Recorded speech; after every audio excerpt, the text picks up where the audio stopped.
I was in the basement working on finishing the rec room I had promised my daughter Janet. I'd already finished the ceiling and walls, closed off the space under the stairs for extra storage, and was now laying out the rug I brought home last night. I had plenty of time to work since my wife Jamie was in Cleveland visiting her mother. I had the whole house to myself as Janet was spending the night with one of her school friends. I spoke with her mother, who assured me that she and her husband would be home the entire time. They were good people and friends, so it suited me. I remembered the Sunday evening before Jamie left. She, as usual, was angry with me and did not want to talk about her visit. She simply said that she needed time to herself and that she would be gone for 2 weeks. Jamie hadn't worked since she was laid off from her bank about 2 years ago due to redundancies, but since I was making good money, there was no need for her to work. So she decided to stay at home, at least for a while. I hoped that the time off would allow her to relax and perhaps we could repair our marriage. So far, it hasn't helped. My name is Jim Schwan, I'm 50 years old, and I'm a partner in the firm of Harris, Schwan and Wilson, lawyers. Joe Harris and I established a practice here in St. Louis almost 20 years ago. Margaret Wilson joined us 5 years later. We specialized in corporate law and things were going very well. In recent years, I have rarely appeared in court, as we had a team of very talented young lawyers who were full of enthusiasm and eager to prove that they could be an asset to our firm. They all wanted to become partners, but since we had only added 1 or 2 partners in 17 years, they fought even harder, as lawyers tend to do when they are told there is almost no chance. I mentored them, guided them through the pitfalls of corporate law, and then let them do their thing. Margaret was a practicing partner, and she was a tigress, using them as slaves. But they seemed happy with their time at our firm, and it was certainly good for their resume. Jamie and I married 19 years ago. It was the second marriage for both of us, and we had a daughter together named Janet. My first wife died in a car accident. We had no children, but Jamie had a son from his first marriage, who is now 24 years old, and who lived with his father after the divorce. He was married with children of his own, and Jamie sometimes spoke to him on the phone, but as far as I know, never visited them. She didn't want to talk about him, and I eventually stopped asking. We had Janet, and she was our last child as Jamie had serious problems during labor and required a hysterectomy. It was the end of her childbearing years, but that was fine with us. We went through the process of retrieving and storing Jamie's eggs before surgery, but they expired because we didn't do anything with them. Janet was enough for both of us, and in any case, at the time we had to make a decision, our marriage was not very strong. Jamie's parents lived in Cleveland, and we used to visit them twice a year as a family. Jamie sometimes went alone or with Janet, but it had been a long time since Janet or I had been there, more than a year, if I'm not mistaken. Jamie went to visit her parents shortly after her dismissal. Instead of the situation improving as I had hoped, her mood worsened after she stayed home, and when she finally said she wanted to go see her mother for a while, I readily agreed. We both thought it would be good for us to live separately for a while. I missed her within a few days, but apparently she didn't think so. She stayed 10 days, extending the visit from the originally planned 1 week to another weekend. My parents died, and I was an only child, so John and Ruth, her parents, were my only family. The relationship between her mother and I was not the best, and Jamie seemed to be more attached to her mother than her father, which created a problem. I liked her father, and we became friends. We kept in touch by phone or email, but that too has dwindled over the past 2 years. I assumed that this was due to her mother's attitude towards me.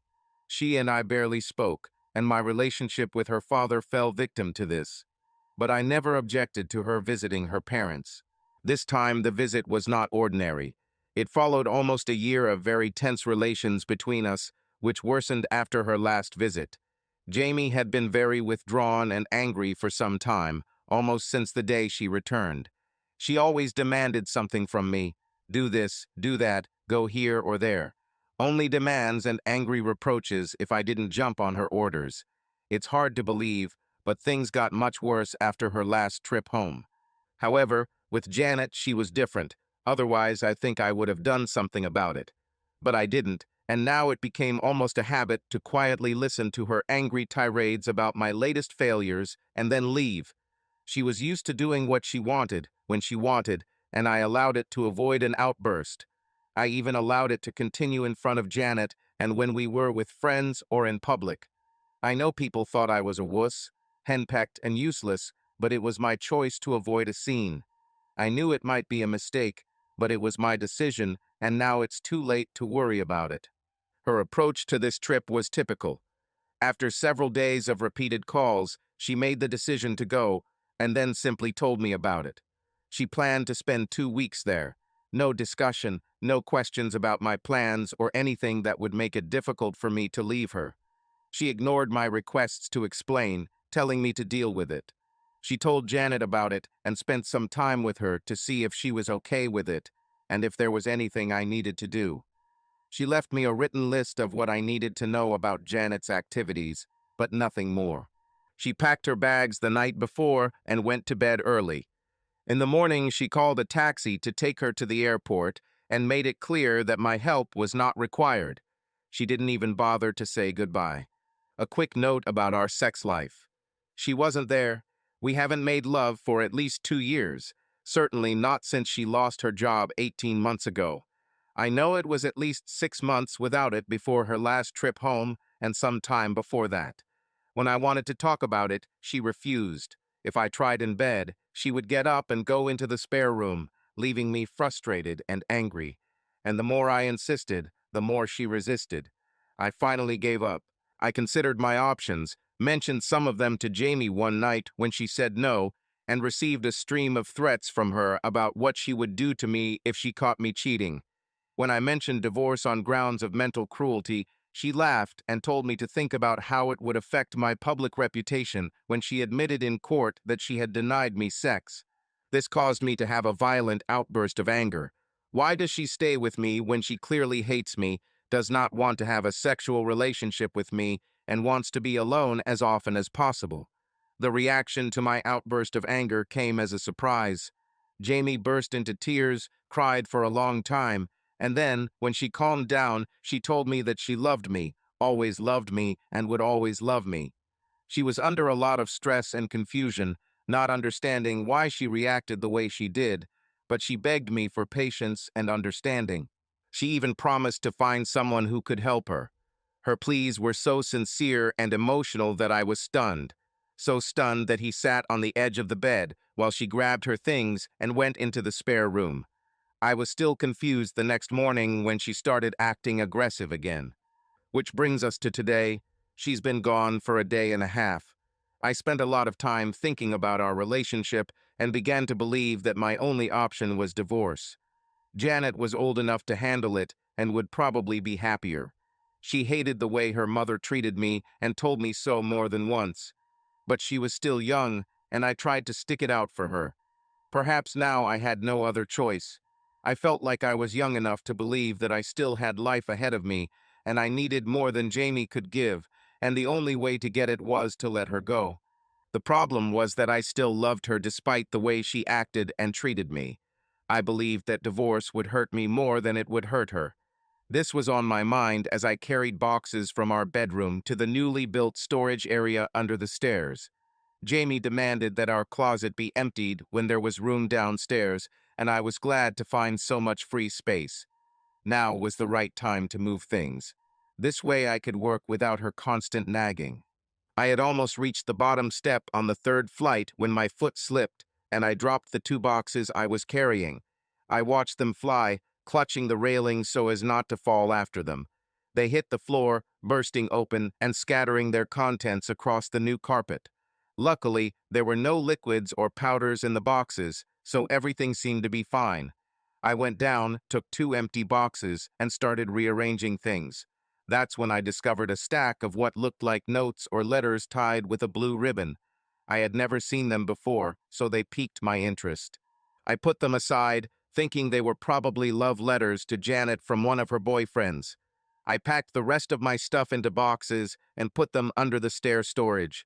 After making 2 more flights, I moved all the intended boxes downstairs and put them under the steps. He closed the panel doors and sat down exhaustively on the floor, leaning his back on one of the walls and stretching his legs in front of him to catch his breath. When my breathing returned, I noticed a stack of letters and pulled it towards me. He untied the ribbon and pulled out the first letter.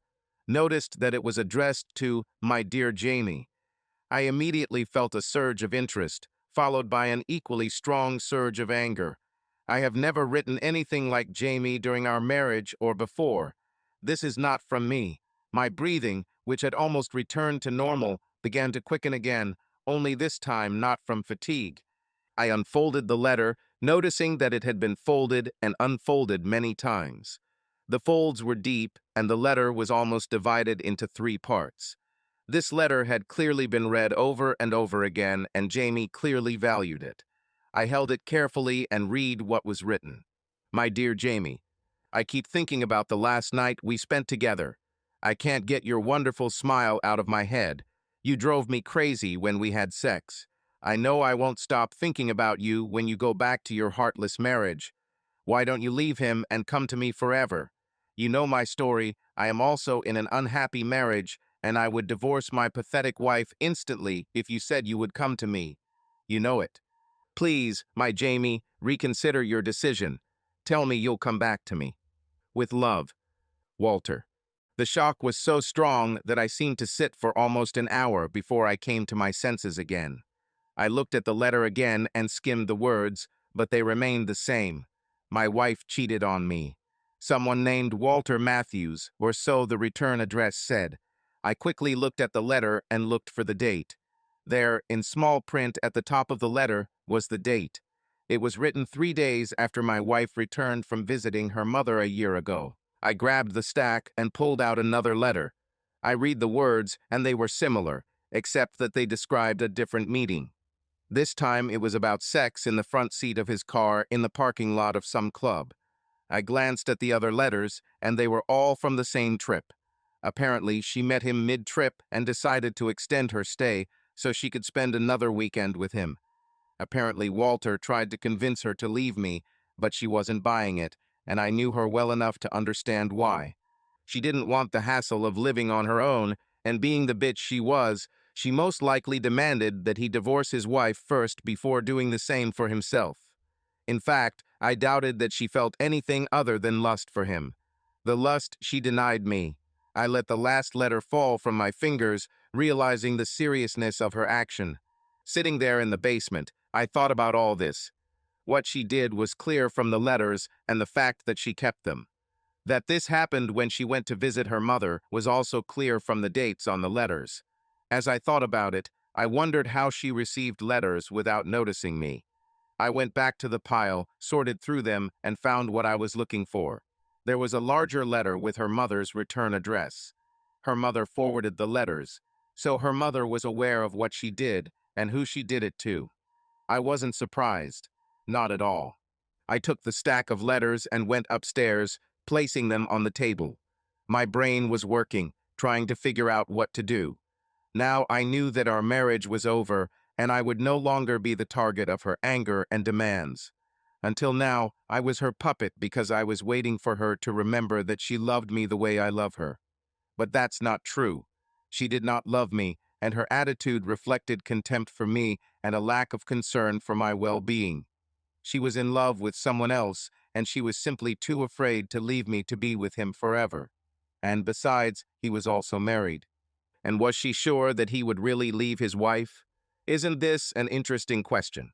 I considered several alternatives, but kept coming back to the idea that I couldn't stay with Jamie anymore, knowing what I knew. She doesn't love me, and I'm not going to tolerate her contempt anymore. I knew I should wait and talk to her, but I didn't have the patience. No, this is the end. It all ends now. I decided that tomorrow I would send one of our private investigators to find out everything I needed, but for now I would plan my life without Jamie. But before I do that, I have a couple things to do. The first thing is to save all letters from Walter and put them in a safe place. These letters were clear evidence of old Walter's adultery. As a lawyer, I knew how to use them. She'll eventually discover the letters are missing, but until then, there's no reason to let Jamie know, as far as I know. and I didn't want my impressionable daughter to see them. I was afraid that she would take an example and become the same as her mother, a simple bitch. Once I was sure that the letters were in a safe place, I relaxed and began to plan my options. 3 days passed, and Thursday came when she called me. Just one call in the past week while she was away, and that was to ask him to send her a couple of things from the table. I asked her why not wait until she returned, but she responded with one of her sarcastic remarks about my indifference towards her. I finally agreed, still waiting for the report from my private investigator before I said anything. I contacted him the day after I found the letters, and he has been there for a few days now, but I have yet to hear from him. She said nothing, asked once how Janet was doing, and then hung up without words of love or affection. As usual, this was the last call for that week and the beginning of the next week. I expected no less from her. At my request, a private investigator flew to Cleveland, researched DMV records, city tax records, and anything that might identify Walter, about whom I needed information. When I walked into my office that Friday, before running into her, he was already waiting for me. I told my secretary not to disturb me and closed the door. He opened the folder and began to talk. "So, Mr. Schwann, I think I have what you need. His name is Walter Matthews. He is 45 years old, married to Marie Matthews. He has 5 children. Can you imagine? The eldest is 21. The rest are aged from 18 to 12 years old. Among them were the twins. He and your wife spent the weekend at a motel near the highway. They stayed there all day and all night. He owns a car dealership and spends most of his days there. He seems to be doing well. A nice house in the suburbs is probably worth $500,000 or more. The eldest child is studying in graduate school, the rest live at home with their mother. She doesn't work, she takes care of the house." He handed me a photograph of a tall man with dark hair, well-dressed and quite handsome. He was not very strong, rather looked thin. I looked at it for a few seconds before handing the photo back. "What else did you find?" "No debt other than a home mortgage of over $200,000. Business records show regular tax payments and income statements. He makes about $200,000 a year before taxes. Not bad. The rest is the usual stuff: his address, phone number, names and ages of his children and wife, copies of his tax returns for the last 3 years, and some comments from neighbors. He seems to be well liked and doesn't cause any problems. Oh, and one more thing. You may like this. It turns out that he regularly visits a couple of cheap girls at a local motel. I have receipts from his last 5 visits. He visits them quite regularly, at least once a week, sometimes more often. Madam says that he is a regular customer and does not give her any problems. Prefers young people. All her girls are legit, so there's nothing illegal here." It dawned on me. Did he visit girls last week or this week? This was just when Jamie was there. As scheduled, Tuesday afternoon. As I already told you, he spent the weekend with your wife at a local hotel, and the rest of the time was at home with his wife. In the evening, he only went out once all week, and that was on Wednesday. Met with your wife in the restaurant. They sat together, looked very much in love, a lot of touching and so on, and then he went home and stayed there. She was planning to meet him again on the weekend. I thanked him for his work, took the folder, and gave him a check that guaranteed he would be paid for his work. I sat down and read the entire report to get an idea of this man. The only thing I knew for sure was that I wanted revenge, of course, to him. Since she had to take care of my daughter, I had to leave Jamie alone. It will be enough to make her your ex-wife. It was the Friday before she was due back, and I was taking notes on what I needed to do when the phone rang. I was so absorbed in my thoughts that I picked up the phone without thinking and answered sharply, "Yes, hello. It's me. And that's a stupid way to answer the phone. Where's Janet? I want to talk to her for a minute." I just stared at the phone in my hand. Is this the bitch who calls herself my wife? For the first time I realized how she spoke to me, harshly, dismissively, full of contempt and anger. Well, it ends now. I had no desire to deceive her and play with her like a cat with a mouse. Even though I was a lawyer and we made a living by manipulating people with words, I didn't want that. I wanted to hurt her, make her suffer, make her feel the pain I felt reading those damn letters and listening to the report that said she was in a motel fucking some bastard. She's not here. Call later. I hung up with a bang. To hell with her. Let him feel my contempt. Only a few seconds passed before the phone rang again. I let it ring 5 or 6 times before I picked up the phone and answered the same way. Yes, hello. What the hell do you think you're doing, hanging up on me? How dare you? Fury in her voice. Fine. At least she is capable of some emotions. I hung up again with a bang, grinning to myself. I waited, but this time the phone didn't ring again, so I went back to my lists. It was almost 10 o'clock in the evening when the phone rang. I checked my caller ID and saw it was Jamie. I was curious how she would handle it this time, so after 5 rings I answered with the same, yes, hello. Hi, Jim. It's Jamie. Are you feeling better now? You seemed in a bad mood when I called earlier. I decided to wait a little and hoped it would be better now. I wasn't in a bad mood before, Jamie. I just didn't want to talk to you when you made demands. Your constant disrespect makes me angry. That's all. What do you want? There was a short silence before she answered. I'm sorry you thought that. I didn't mean to disrespect you. I was just in a hurry and wanted to talk to Janet. I'm sorry you thought I was making demands. Okay. What do you want, Jamie? Why are you calling? I told you Janet isn't here. What's wrong with that? Calm, not angry, now that she's being polite. Isn't it so? What do you mean by asking why I'm calling? You're my husband and I wanted to talk to you. That's all.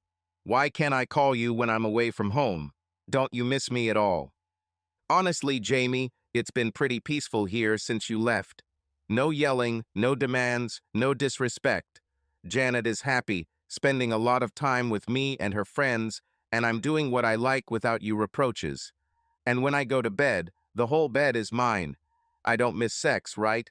We haven't done this for a couple of years. So no, I don't miss you, and your absence here has become very good. Silence again. Are you still here, Jamie, or are you done? I'm here. I think I'm just surprised by your tone. Have you been drinking, Jim? You sound really weird. Not a drop. Not even a beer. Just some coffee and a few crackers. Gotta watch my weight, you know. Well, if I didn't know better, I'd think you were glad I'm gone. I was hoping you'd want me back soon, but maybe I'll stay here longer since you don't miss me. Will you like it, Jim? Now this was the Jamie I knew and loved, soft words spoken with threats and sarcasm. And now a request to extend the trip for a few more days so that she can have sex with her lover a little more. This conversation went according to her plan, trying to provoke me into agreeing to additional days. But now I was going to do it as I had planned. Well, you know what, Jamie? Why don't you and old Walter spend a few more days together, like last time you went to see your mother? He missed you so much. Passionate sex, isn't it? So, instead of rushing back into your heartless marriage, why not make old Walter happy one more time? Go ahead and take it a few more times. Looks like he's been getting more of you over the last couple of years than I have. I hung up again with a bang, but this time I pulled the line out of the wall. I heard the phones in the bedroom and study begin to ring, but they were too far away to be a nuisance. I took my cell phone out of my jacket pocket and turned it off. I didn't want anything more to do with her right now, and her silence was the best part of her absence. I was honest when I said it was nice here without her. I thought about the conversation, and the only good thing I could take out of it was the suggestion that I go get drunk. It was a good offer, and I could totally handle it. I went upstairs to change and get ready for the night. I shaved, put on some cologne, and looked at myself in the mirror. Not bad, actually, for a guy my age. I'm still in good shape, working out at the club I'm a member of once or twice a week while dealing with business issues. I was quite handsome. My hair was almost white, but still thick and long, and the belly is not too big. Just a small belly, which is held in place by a belt. Not bad at all. I went downstairs, checked my voicemail, and deleted all the messages from Jamie. I called Janet for the sleepover and told her that I would be away, but to call my cell phone if she needed anything. It will be turned off, but I will check messages.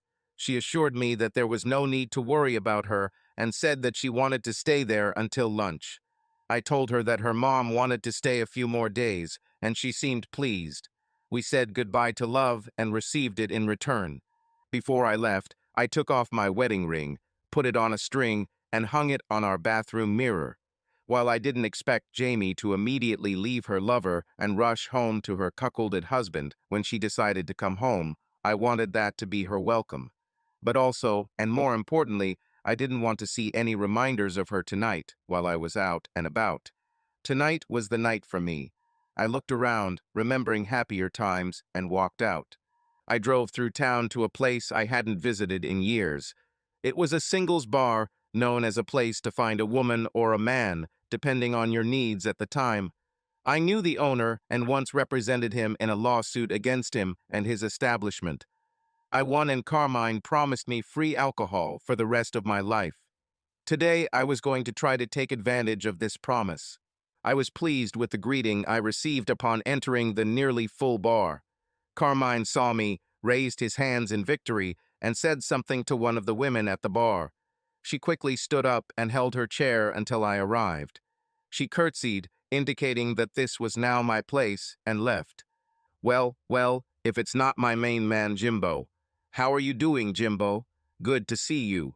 What are you going to drink? What's up, Carmine? Long time no see. Bring me a bottle of good whiskey and leave it here. I want to get seriously drunk, and I knew you were the only one I could trust to not get robbed later. You don't have to worry. Tell Carmine what happened. The bitch cheated on me, Carmine. Just found out today that she's been doing it for over a year with some bastard in Cleveland. Her and her mother, those two bitches made a cuckold out of me. Real bitches, those two. When you are in Rome, you speak as the Romans speak. Carmine was a good man, but straightforward. Simple words and to the point. He placed a bottle of good scotch in front of me and poured the first glass. He put it next to a bottle of beer and told me to tell a story. He waved away another customer who was trying to get his attention and called someone else behind the bar. I started talking and finished in 10 minutes. Carmine simply nodded as if he knew everything in advance and stood up. Just keep drinking to drown your troubles. If you need anything, just whistle, okay? Until then, drink. I'll look after you. He moved away and I reached for the tape again. I drank slowly but steadily for a while before I felt someone sit down next to me when I felt a hand on my thigh. I looked up and saw a woman sitting next to me with one hand on her drink and the other stroking my thigh where it touched the chair I was sitting on. I looked at her hand and then at her and saw that it was worth a second look. She was blonde. Her hair is a bright golden color. The eyes are blue, like the sky, beautifully outlined. The face was magnificent, but the most interesting thing was that it was mature. I'd give her around 45 or even 50. This was a real woman, not a girl. Her face radiated character, intelligence. Hello, who are you? I've always had a sharp tongue. All lawyers are like that. Hi, my name is Rachel. Rachel English. And you? Jim. My name is Jim, and you are very beautiful, Rachel. Her smile was worth a few more compliments. I wanted her to keep smiling. I searched my educated brain for more words. What is a beautiful woman like you doing alone in a place like this? I can't believe you have to come here to find someone. Any man would give his right arm to be with you. Her smile grew even wider, but then disappeared, replaced by sadness, which did not spoil her beautiful face, but made me sad. I wanted her to smile again. Why are you so sad? You shouldn't be sad. I looked at her hand, still stroking my thigh, and saw the wedding ring. Is your husband cheating on you? How is my wife? No, not at all. My husband died in Iraq. He was a colonel and his convoy was ambushed. He died along with most of his men. It happened 2 years ago. I miss him so much. She lowered her head for a few seconds, but when she raised it, her eyes were clear. They say that time heals all wounds. For her sake, I hoped it was true. I continued talking to her, and after almost 2 hours we left together. I was too drunk to drive, but she was sober. We ended up at her house, and although I would like to brag about how long I made love to her, I think I blacked out. The last thing I remember was her pulling my pants down, and although I was interested in the possibilities, apparently I didn't have enough strength. I woke up the next morning in an unfamiliar bed, alone and confused. It took a minute to remember where I was before I saw the lovely woman from last night holding a tray of coffee and 2 cups. She wore a thin nightgown that showed rather than concealed. My interest in coffee quickly waned, and when she put the tray down, I reached for her. She came to me willingly, and soon we found ourselves in a kiss that seemed endless. 2 years of accumulated frustration and thoughts of my cheating wife fueled my passion, which she responded to. We rolled on the bed, smelling of her perfume, and our hands could not enjoy each other. We collapsed on top of each other, both a little embarrassed. Well, wasn't that something special? I feel like I was in high school. She almost laughed at the expression on my face. Yes, that certainly was the case. Glad I wasn't the only one who enjoyed it. That was great. How can I thank you? She glowed. Her beauty became even greater in the midst of passion. I think you just did it, and it was my pleasure. You are a beautiful and sexy woman. I turned to her and finally asked the question. Do you go to Carmine's often? I can't believe a woman as beautiful as you can walk into a bar and not make love first. No man could resist you. I was serious, and she saw it. She looked me straight in the eyes before turning away. I'll tell you the truth, but you have to let me finish before you say anything. Do you promise? I promise. Tell me. Carmine called me at home. He's my brother. He told me to come and meet a very nice man. He said you're in trouble and I could help. She sat down, pulling her knees to her chest and wrapping her arms around them. She looked like a young girl, so beautiful and lively. When I arrived, you were already pretty drunk, but the more I talked to you, the more I liked you, and the more I started to feel something inside me again. That's why I invited you to my house. I wanted someone to make love to me again for the first time since my husband died. You become that person, and that was exactly what I was hoping for. I was silent, looking into her deep blue eyes. She was honest with me, and I could see it. What she did because she wanted to, and not out of pity or kindness. I helped her the same way she helped me. I told her this and more as we sat and talked. I wanted to know more about this woman, and we agreed to keep in touch. She knew about my situation and understood that I would be preoccupied with this for a while, but she offered her shoulder so I could cry, or her bed so I could share it whenever I wanted. I laughed, but took her offer seriously. We made love one more time before I got dressed and headed home. It was just after noon when I got home and Rachel dropped me off at my car at Carmine's bar. The house seemed empty, and when I entered, I confirmed this. I wasn't surprised that Jamie didn't rush home to try to save our broken marriage, but I was a little disappointed. I thought 19 meant a little more to her. Apparently not. I went to the kitchen to make myself some coffee when I noticed the blinking light on my answering machine. I checked the log and saw 10 calls, all from Jamie's cell phone. There was another call, and it was from a number I recognized as Jamie's father's number. We talked often enough that I remembered his number. This call was interesting enough to listen to. Jim, it's me, Paul. When you receive this message, please call me back. Jamie and her mother went to the cabin for a few days at my insistence. Jamie wanted to come home immediately, but I persuaded her to stay. They both have a lot to think about. You may already guess some things, so call me on this number. Take care of yourself. Interesting. I'll call him back as soon as I'm ready. In the meantime, I listened to several messages from Jamie, all the variations of screaming that I didn't understand anything, and in general, humiliating me again. The last two were less demanding and more desperate, but neither made an impression on me. I deleted them all. I checked to see if Janet was home, but there was no sign of her. But she said that she would be home after lunch. I suddenly felt hungry and made myself a sandwich and a cold beer to fill my stomach and ease my hangover. I ate slowly, thinking about this morning with Rachel, and that alone lifted my spirits. I finished, picked up the phone, and went into the living room to call Paul. "Hi, Paul. It's Jim, calling you back." "Jim, I'm glad you called. I know what's going on, and that's why I'm calling. I sent Jamie and her mother to the cabin to get them away from here. I'm furious with both of them, and you know part of the reason. Well, all I know is that Jamie cheated on me with some guy named Walter Matthews. It started the last time she was there, or at least I think so. Maybe it happened before. And for your information, I believe that Ruth knew about it too, and she was the one who sent Jamie's love letters here. That's all I know, Paul." "Well, yeah, that's the main part. I found out from overhearing a conversation between her and her mother that she was going to spend the weekend with him. That's why she called you to tell you she was staying a couple extra days. I was furious at Jamie, but all she did was cry when I yelled at her. She's been crying since you called last night.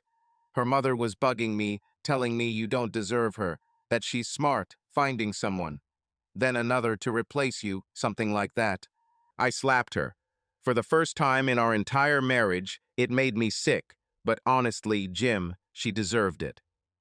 I could hear the pain in Paul's voice as he told me this, but I was also angry knowing what Ruth had done to me. She was partly responsible for the destruction of our marriage, but she didn't see it as a bad thing. I wish I had seen this before. It's a pity that Jamie took the path of betrayal so easily. It was too easy for her. It wasn't supposed to be this easy, no matter how hard her mother insisted. Paul said he would go to both of them this evening and call me. He asked if I wanted to talk to Jamie, and I said no. I had nothing to say to her now and perhaps never. I needed to think about it. He understood, and we said goodbye. Janet showed up about an hour later, and rather than waste time, I told her what I knew about her mother. This was not done out of cruelty, but rather out of respect. Janet grew up quickly and saw what was happening in marriage. She was the one who was caught between a rock and a hard place, and I wanted her to know what was going to happen. She had decisions to make, and I wanted to prepare her for that. If the marriage ended, she was old enough to decide where to go.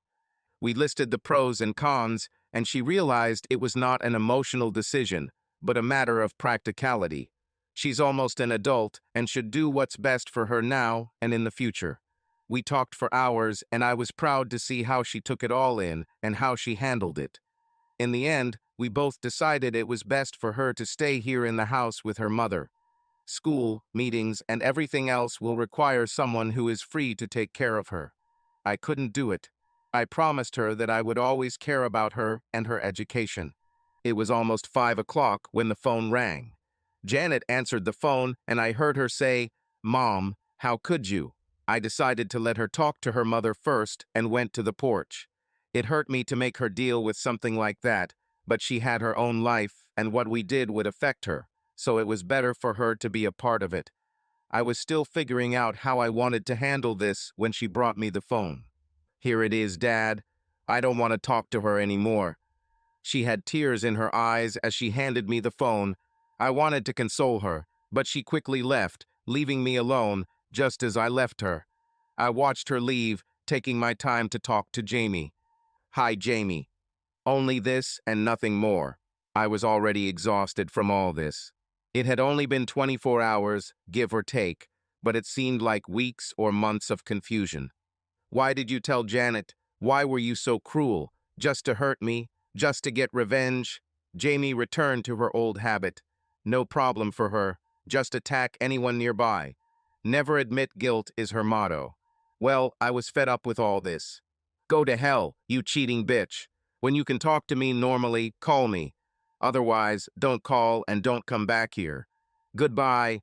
I hung up and held the phone in one hand, waiting to see what she would do. We didn't have to wait long. The telephone rang. "Hello?" I know I sounded like death, but that's how I felt. "Jim, I'm sorry. I was just shocked that you told Janet what I did. I don't understand why you did it. You probably hate me, right?" "Actually, Jamie, Everything doesn't revolve around you. You may not believe it, but the reason I told her had nothing to do with you, but with the fact that your behavior will affect her life in the same way as mine, so I felt she deserved the respect you denied me. I told her to give her time to learn to deal with it. That's why. There was silence as she considered this. Then a quiet question. Do you hate me, Jim? No, I don't hate you. Honestly, I feel almost nothing when I think about you. The past 2 years have practically destroyed all the love I had for you. I think I have a little anger when I think about you and about him, but I'll get over it. I think you did a good job of killing everything I had inside about us. Would you believe me if I said that I'm sorry, that I wish this had never happened? I'm really sorry that I let this happen. You didn't deserve this. I'm so sorry, Jim. Well, like I said, Jamie, there's now a hole inside of me that used to be filled with thoughts of you. Now it's empty. You asked me last night if I missed you. The answer is more and more no, and you're right. This was never supposed to happen. That's what our marriage vows were for. Remember how we said to them, rejecting everyone else. You broke those vows, and now I have to accept that there is nothing there anymore. Please tell me you're not serious. Jim, please tell me you don't feel this way. I'll come home as soon as I can, and we can talk this out. I know I made a terrible mistake, but I'll fix it. That is, if you give me a chance. I don't know if you can, Jamie. I really don't know anymore. I'd rather you just stay away for a while longer. The last few days have been very quiet for me. I'm very happy here without you, and Janet and I have to make some decisions about her future. She will make them on her own, and I won't influence her. She's probably better off staying here with you if she can. Jim, you sound like it's over between us. Please don't make those decisions until I can talk to you. I know I've made big mistakes, but I can fix it if you give me a chance. Jim, now I understand that I love you more than I realized. I forgot about it for a while, but now I remember why I loved you. I really love you, and I don't want to lose you. Please wait for me, Jim. I have to go, Jamie, goodbye. I quickly hung up, tears starting to flow as I heard her plea. I knew that this was just an echo of the love I felt for Jamie before her betrayal. This love would die a quick death, but right now I still had to bear the pain of separation. The phone rang almost as soon as I hung up. I looked at the caller ID and saw it was Jamie and ignored the call. I finished talking to her. I was done with her. It became clearer as I realized the gravity of her betrayal. It was almost noon the following Wednesday when my secretary called to tell me that I had a call from my wife. It had been 2 days since I told her I wasn't taking calls from Jamie, so it was a surprise. I asked her why she took the call, and she said it was forwarded by Margaret Wilson. From Margaret, crap. I forgot that Jamie and Margaret were friends. Margaret was a real witch on wheels and had few friends, but she and Jamie immediately hit it off. I always wondered why, and now I'm starting to understand. They were from the same cloth. Margaret has been married and divorced 4 times, just perfect for my soon-to-be ex-wife. Okay, I'll take the call. Not your fault, Susie. Thank you. I pressed the button on the first line. Yes, whatever it takes, and it must be damn important, Margaret. I won't forget this little betrayal. I knew Margaret was still on the line based on the caller ID. Hey, Jim, I didn't know you were in trouble, but what the hell are you doing, moron? You're not even talking to your wife. She's on the line when I hang up. Talk to her. Hi, Jamie. What can I do for you? Serious and calm. You can come home and talk to me. I'm home, Jim, so can we please talk? Whose house is this, Jamie? Walter Matthews' house? Certainly not our house. You destroyed it, didn't you? I heard muffled sobs, so she decided to use tactics and pleas. Jim, please come home and talk to me. I owe you an explanation, and I promise to give it without lies or excuses. Please, Jim, come home. What do you really want, Jamie? Just to be provided for while you do whatever you want behind my back? Isn't that what you've been doing for the last 2 years? You treat me like crap, refuse to have sex with me, making my life hell, and then going to him and having sex with him a year ago when you said you were visiting that witch, your mother. You went there to do the same thing again, and you plan to do it again this time. I did some research and know that you met him for the first weekend and spent it with him. I also know that you had dinner on Wednesday night and were planning to spend the weekend together again. I've already laid this out. The accumulated anger was looking for a way out. Now that she was here, she became a target. Please, Jim, I think I deserve it, but you're wrong. You're wrong about Walter and me. I didn't even see him on this trip. Honestly. Damn, Jamie. You spent the damn weekend with him at the Dorchester Hotel. What about Wednesday? Doesn't dinner on a Wednesday night count? Where were you planning to meet this coming weekend? They told him that you were going to find your stupid husband. Insist that you stay a few more days, sitting next to each other, touching each other, and God knows what under the table, or do you just count the time you sleep with him as a vision? How are you? I just met him briefly to tell him it was all over, that I never want to see him again. Honest, Jim. I didn't go anywhere with him, and that was the only time I saw him. That's another lie, Jamie. I know what you did. What about the last trip? Didn't you have sex with him in the parking lot? Silence. The truth was now crashing down on her. Continue in the same spirit. Now I feel good. Retribution at last. Have you and Walter talked about his 5 children? What about his twins? Did he mention them? And his wife, Margaret? Did you two talk about her? Did you tell him about me? How did you throw dust in our eyes? The scream on the other end of the line was enough to surprise me. I held the phone away from my ears, but I heard a click telling me we were disconnected. I hung up the phone, feeling exhausted, wrung out like a wet rag. I had 2 choices. One, I could go home and talk to Jamie and let her try to justify what she did, or 2, I could start making my plans to end this marriage charade now, while I was in pain and anger burns inside me. I chose the latter. I called 2 of my young Turks who specialize in divorce and told them about my situation. Now that I started to look at it as a case, it turned out to be easier than I suspected. Something I've done every day for the last 20 years. It had my name on it, but that was the only thing different about it. They quickly forgot that this was the boss's wife and got down to business. The first thing I wanted to do was file a lawsuit in Ohio for alienation of affections. It was a rare but legal charge, and I was going to pursue it to the bitter end. I'd probably lose, but I was okay with that. I didn't care about the money, but I wanted him to answer in court for his depraved behavior, and I wanted his wife and children to know about it. It would hurt her, I understood that, but she must know what her husband is capable of. Then she can decide what to do with him. I gave the letters to one of my young Turks and told him to prepare a petition demanding a handwriting examination to prove that they came from Mr. Walter Matthews.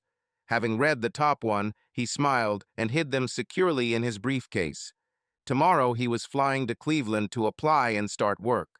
The other gentleman and I outlined a series of actions aimed at closing accounts, transferring money to other accounts, and conducting an external audit of my assets and assessments of their value.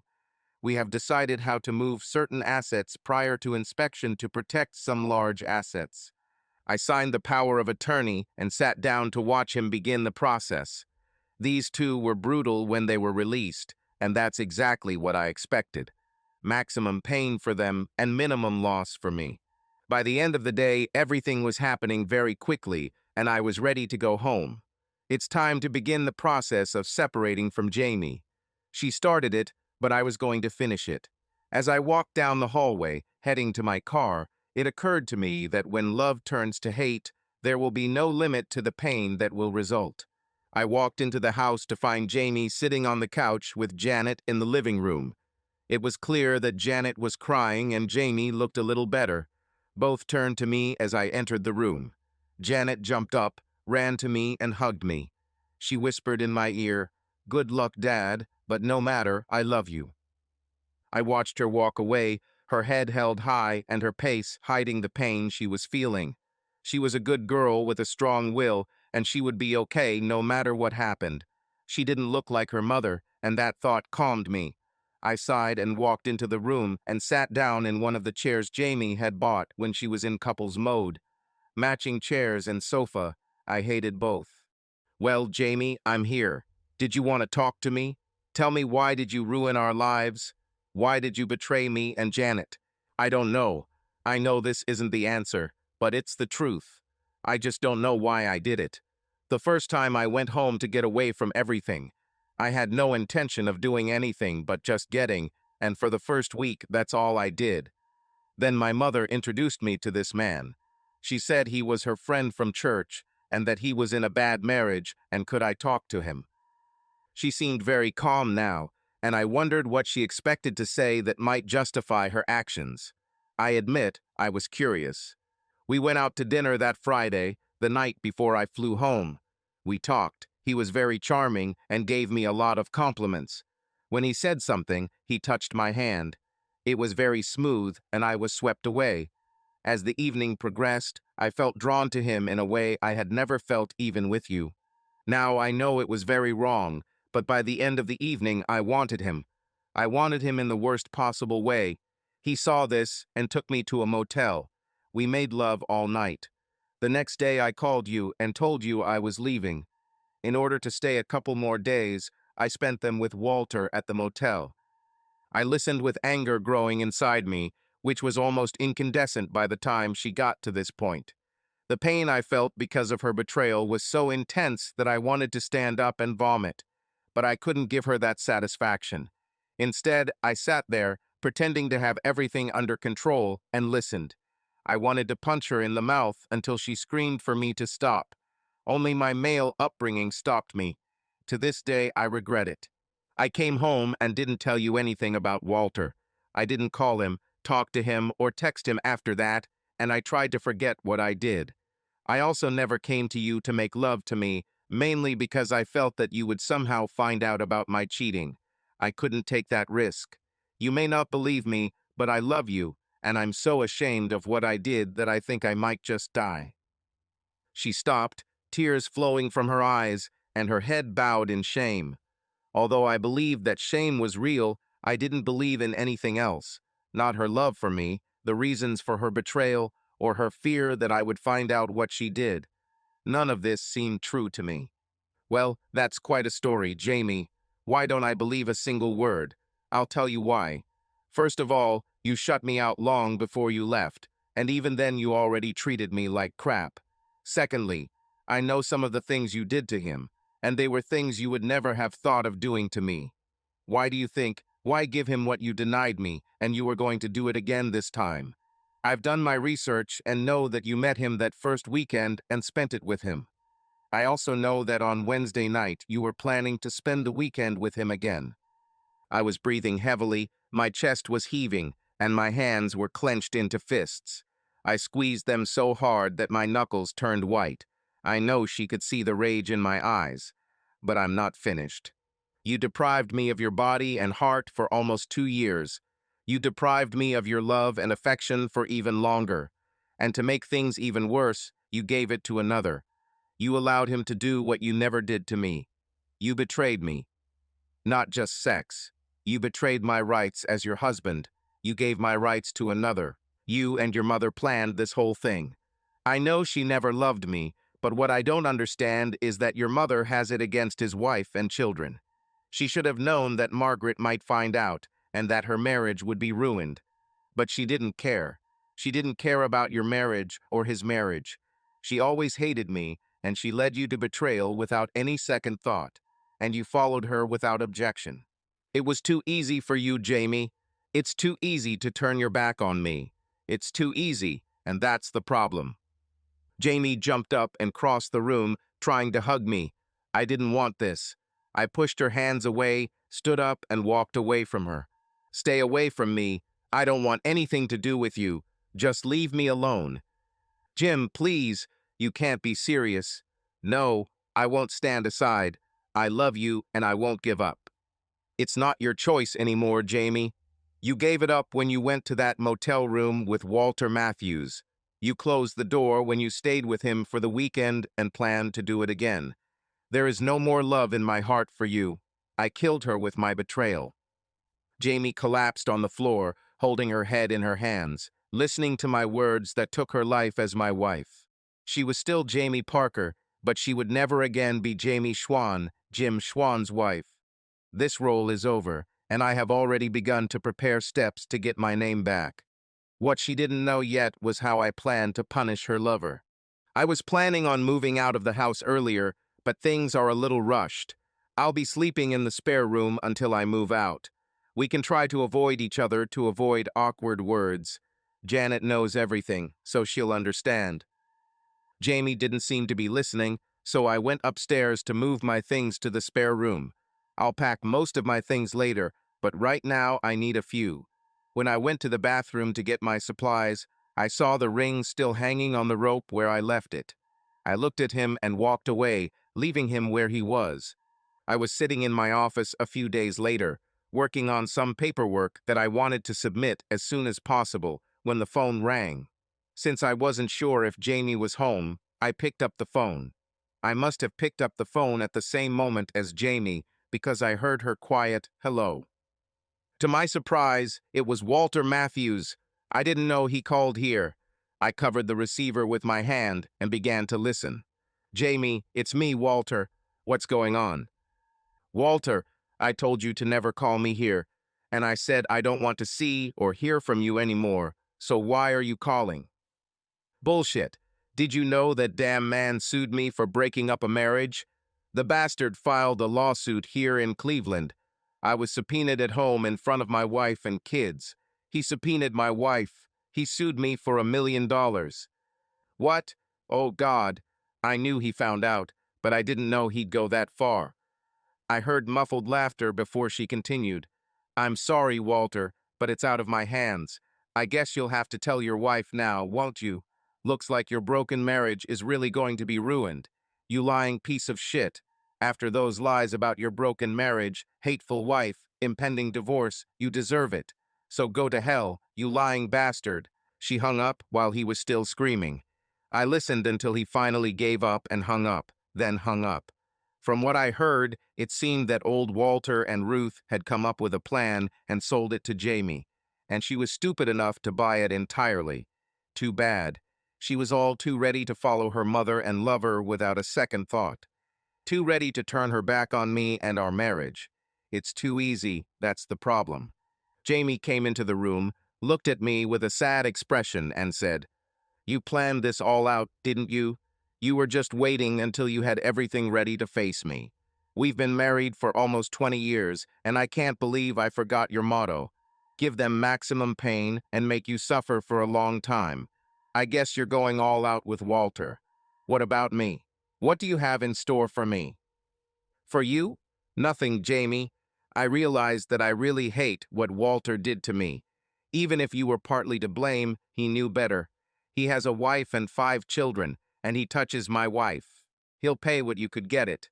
And I offered to pay Margaret for her divorce if she decided to do that. Maybe if you play your cards right, you can marry him when she kicks him out. You know that's not true. I don't love him. I don't even like him now. He lied to me about everything. Him and my mother. I hate her and I hate him. She looked at me with the look she always used to get her way. Can't you forgive me and let me atone? I'll never do anything like that again, you know that.